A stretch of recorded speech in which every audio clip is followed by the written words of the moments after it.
pembeli, kadang apapun dilakukan untuk mendapatkan untung yang sebanyak-banyaknya. Meski melanggar hukum dan merugikan konsumen, beberapa oknum pedagang nekat untuk memalsukan barang dagangannya. Salah satu yang seringkali dipalsukan adalah makanan dan minuman. Dengan kemasan menarik dan meyakinkan, makanan dan minuman palsu ini pun dijajakan dengan mudah. Apalagi biasanya harganya lebih murah, sehingga membuat konsumen melirik untuk membelinya.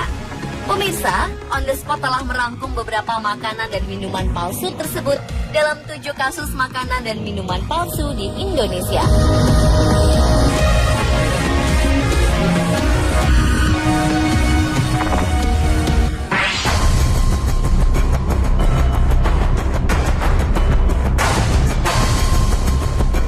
Yang pertama adalah air zam-zam palsu.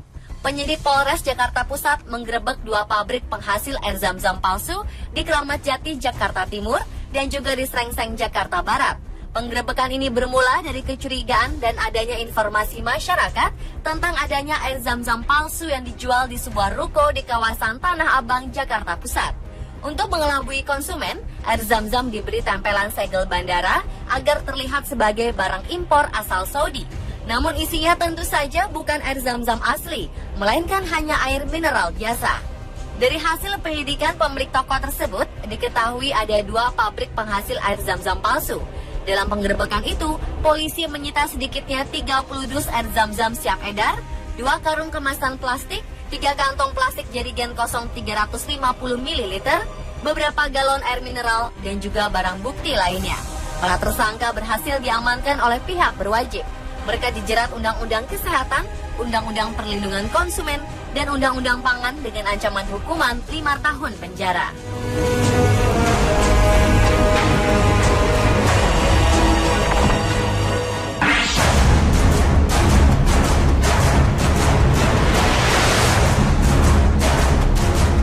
Berikutnya adalah madu palsu. Fakta mengungkapkan bahwa 80% madu yang beredar di pasaran ternyata madu oplosan alias palsu. Bahan campurannya banyak menggunakan bahan-bahan kimia yang berbahaya bagi kesehatan. Rupanya minat masyarakat akan madu justru membuat beberapa oknum memalsukannya. Permintaan akan madu mencapai 30.000 ton per tahun. Namun Indonesia hanya mampu memproduksi madu murni sebanyak 8.000 ton. Celah inilah yang membuka peluang penjualan madu sintetik atau madu palsu. Sekilas, memang sulit membedakan botol madu asli dan yang palsu. Namun tentu saja, madu palsu dijual dengan harga miring. Ironisnya, konsumen justru tergiur dengan harga murah tersebut. Madu palsu ini memiliki kadar madu hanya 10 hingga 20% saja. Selebihnya adalah campuran bahan kimia berupa sitrut, gula biang, air, pengental, pewangi esens, dan juga putih telur. Meskipun dijual tanpa label dan sertifikasi dari BP POM, madu palsu ini laku keras di pasaran. Karena itulah sebagai konsumen kita harus lebih jeli dan teliti membeli madu. Karena bukan tak mungkin madu palsu ini akan memberikan dampak buruk bagi kesehatan.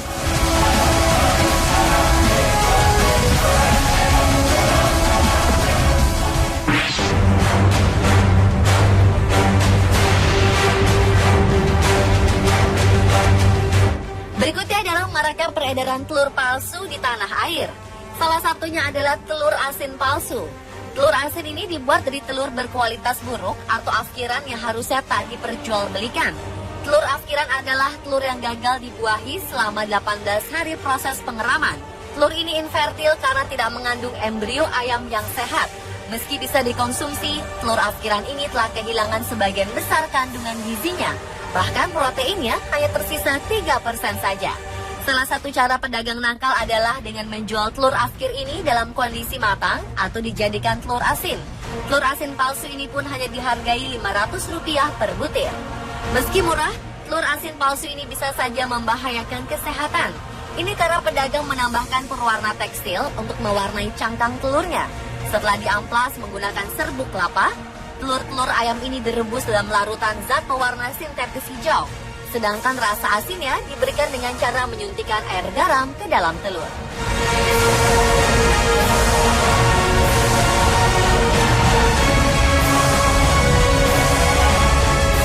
Tak hanya telur asin palsu palsu, ada juga telur ayam kampung palsu. Caranya adalah dengan menyulap telur ayam buras berukuran kecil. Telur ayam buras ini diputihkan dengan cara digosok menggunakan air cuka. Asam dalam cuka akan mengikis lapisan telur sehingga tampilannya mirip dengan ayam kampung. Telur amplasan seperti ini sangat rentan terinfeksi bakteri Salmonella penyebab tifus.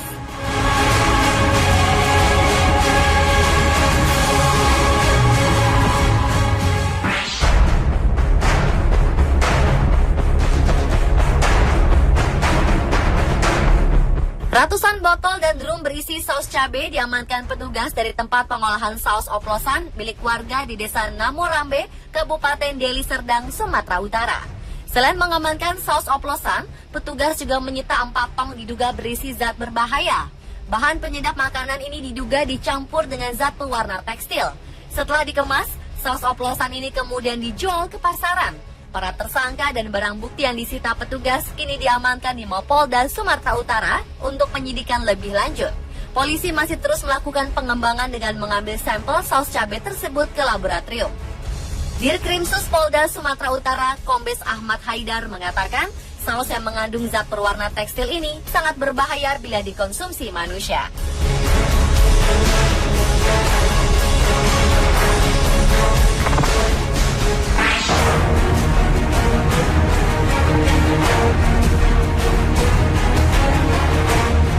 Ikan adalah salah satu makanan yang cukup digemari masyarakat Indonesia. Tapi sebagai konsumen, kita harus lebih berhati-hati memilih ikan. Ini karena sejumlah oknum tak bertanggung jawab berusaha meraup untung besar dengan menjual ikan busuk di pasaran. Tentu saja, dengan sentuhan di sana-sini, ikan busuk ini disulap menjadi layaknya ikan segar. Padahal ikan segar palsu ini tak layak dikonsumsi manusia. Untuk menjualnya, ikan yang sudah beraroma tak sedap ini biasanya disejajarkan dengan ikan segar lainnya. Hal ini membuat keberadaan ikan busuk menjadi tersamarkan. Cara lainnya adalah dengan menyuntikkan daging ikan lainnya ke dalam ikan busuk. Alat suntiknya pun didapat dari tempat sampah. Sebelum disuntikan, daging yang dihancurkan dicampur dengan cairan perekat. Untuk membuat ikan terlihat segar, pelaku menggunakan pewarna pakaian. Tidak hanya tertipu dengan mahalnya, penggunaan bahan terlarang di ikan rekondisi ini mampu memicu penyakit kronis seperti kanker. Selain itu, alat suntik bekas juga menjadi fasilitas bagi beragam penyakit untuk mengalir dalam ikan segar palsu ini.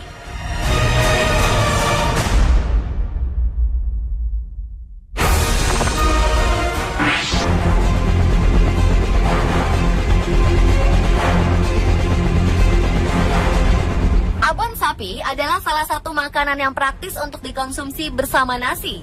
Namun beberapa tahun silam terkuak beberapa merek abon sapi yang ternyata terbuat dari babi hutan. Bahkan ada beberapa abon sapi bermerek yang terbukti mengandung daging babi hutan. Secara kasat mata memang sulit untuk membedakan antara abon sapi asli dan abon sapi palsu. Ini karena babi hutan memiliki tekstur serat yang mirip dengan sapi. Bila sudah diolah, sangat sulit untuk membedakan kedua jenis daging tersebut.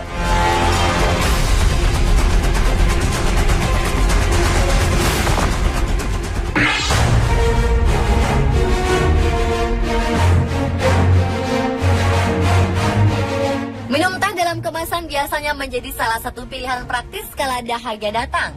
Namun peluang untuk mengeruk keuntungan dari minuman teh dalam kemasan ini dimanfaatkan oleh oknum-oknum nakal. Mereka memproduksi teh dalam kemasan palsu selama bertahun-tahun. Aksi jahat mereka ini terbantu dengan para pemulung yang biasa mengumpulkan botol-botol bekas. Botol-botol ini pun dicuci bersih agar nampak baru. Setelah itu diisi dengan teh palsu yang diracik menggunakan gula dan teh celup murahan atau kadaluarsa. Agar tak membutuhkan teh yang terlalu banyak, pewarna tekstil pun digunakan, ditambah borak sebagai pengawetnya.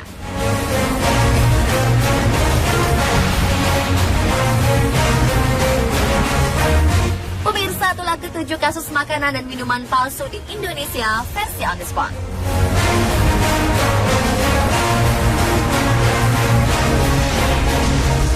Bahwa 80% madu yang beredar di pasaran ternyata madu oplosan alias palsu. Bahan campurannya banyak menggunakan bahan-bahan kimia yang berbahaya bagi kesehatan. Rupanya minat masyarakat akan madu justru membuat beberapa oknum memalsukannya. Permintaan akan madu mencapai 30.000 ton per tahun. Namun Indonesia hanya mampu memproduksi madu murni sebanyak 8.000 ton. Celah inilah yang membuka peluang penjualan madu sintetik atau madu palsu. Sekilas, memang sulit membedakan botol madu asli dan yang palsu. Namun tentu saja, madu palsu dijual dengan harga miring. Ironisnya, konsumen justru tergiur dengan harga murah tersebut. Madu palsu ini memiliki kadar madu hanya 10 hingga 20% saja. Selebihnya adalah campuran bahan kimia berupa sitrut, gula biang, air, pengental, pewangi esens, dan juga putih telur. Meskipun dijual tanpa label dan sertifikasi dari BPOM, madu palsu ini laku keras di pasaran. Karena itulah sebagai konsumen kita harus lebih jeli dan teliti membeli madu. Karena bukan tak mungkin madu palsu ini akan memberikan dampak buruk bagi kesehatan.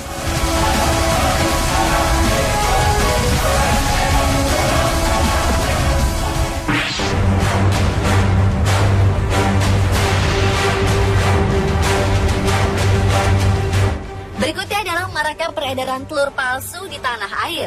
Selainnya, hal ini membuat keberadaan ikan busuk menjadi tersamarkan. Cara lainnya adalah dengan menyuntikkan daging ikan lainnya ke dalam ikan busuk. Alat suntiknya pun didapat dari tempat sampah.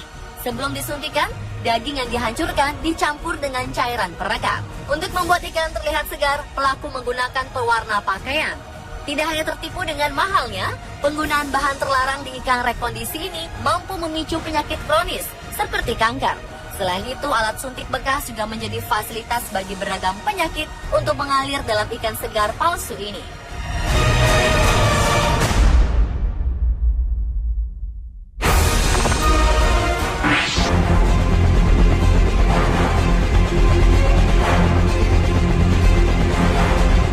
Abon sapi adalah salah satu makanan yang praktis untuk dikonsumsi bersama nasi.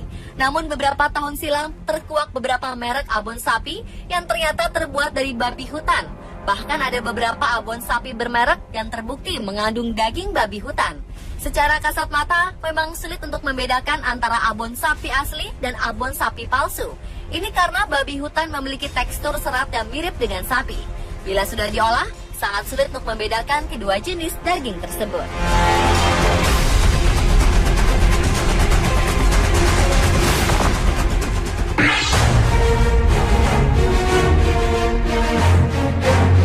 Ada 2 pabrik penghasil air zam-zam palsu. Dalam penggerebekan itu, polisi menyita sedikitnya 30 dus air zam-zam siap edar, 2 karung kemasan plastik, 3 kantong plastik jerigen kosong 350 ml, beberapa galon air mineral, dan juga barang bukti lainnya. Para tersangka berhasil diamankan oleh pihak berwajib.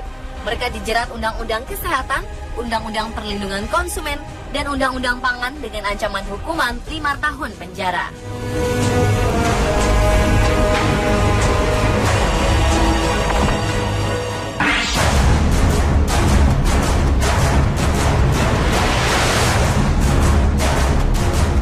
Berikutnya adalah madu palsu. Fakta mengungkapkan bahwa 80% madu yang beredar di pasaran ternyata madu oplosan alias palsu. Bahan campurannya banyak menggunakan bahan-bahan kimia yang berbahaya bagi kesehatan. Rupanya minat masyarakat akan madu justru membuat beberapa oknum memalsukannya. Permintaan akan madu mencapai 30.000 ton per tahun. Namun Indonesia hanya mampu memproduksi madu murni sebanyak 8.000 ton. Celah inilah yang membuka peluang penjualan madu sintetik atau madu palsu. Sekilas, memang sulit membedakan botol madu asli dan yang palsu. Namun tentu saja, madu palsu dijual dengan harga miring. Ironisnya, konsumen justru tergiur dengan harga murah tersebut. Madu palsu ini memiliki kadar madu